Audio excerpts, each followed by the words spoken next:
Hi, I'm Gaynor Collister, Supervisor of Spin Doctor Product Support, and today we're going to talk briefly about frame materials. First bike we're looking at, this is a Fuji racing bike. It's made of carbon fiber. Carbon fiber is the hot material for high-end bicycles. It's a wonderful material to use because it's very moldable and shapeable. It's also not very dense, but very, very strong. The lack of density means that it doesn't transmit incidental road shock, so it gives a more comfortable ride. The moldability means that you can tailor the shape of the tubes to get the ride characteristics you're looking for. If you look at this bike, it has reed-thin seat stays. Those will readily flex to give more vertical compliance. It'll absorb some shock.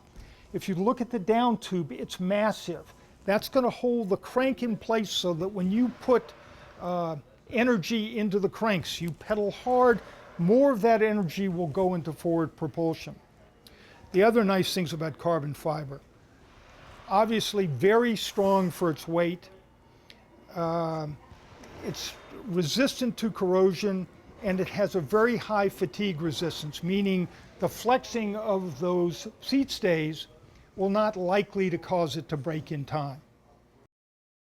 For bike store quality bikes, the material of choice over the widest range of bikes is aluminum.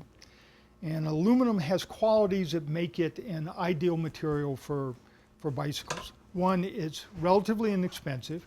It's easy to work with, or relatively easy to work with, but its metallic properties are what make it ideal. And the two qualities are, it's less strong than steel, that's not a negative, and it's not very dense. What that means is the material is not heavy, and so to get qualities of strength similar to steel, you can use a great deal of it. Also, the lack of density means that it doesn't transmit shock very well. So it'll absorb incidental road shock.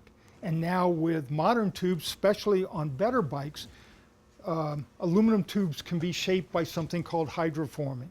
So like a carbon fiber bike, you can tailor the size of the tubes to give the best possible characteristics.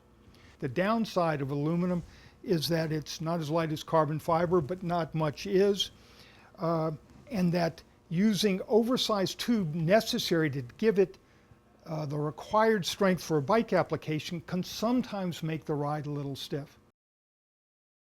100 years ago, when the first predecessor of the modern bike was being made, that bike was made of steel or of its constituent part, iron. Steel is a wonderful material for bicycles. It's cheap, it's easy to work with, it doesn't take special techniques, and the ride quality, depending on the quality of the steel, can really be quite good. The downside of steel compared to carbon fiber or aluminum, it's less easily shaped. It'll tend to be heavier for the same strength of bike. The other downside, it can rust. But for an inexpensive bike with a great ride quality, steel is a bike for you.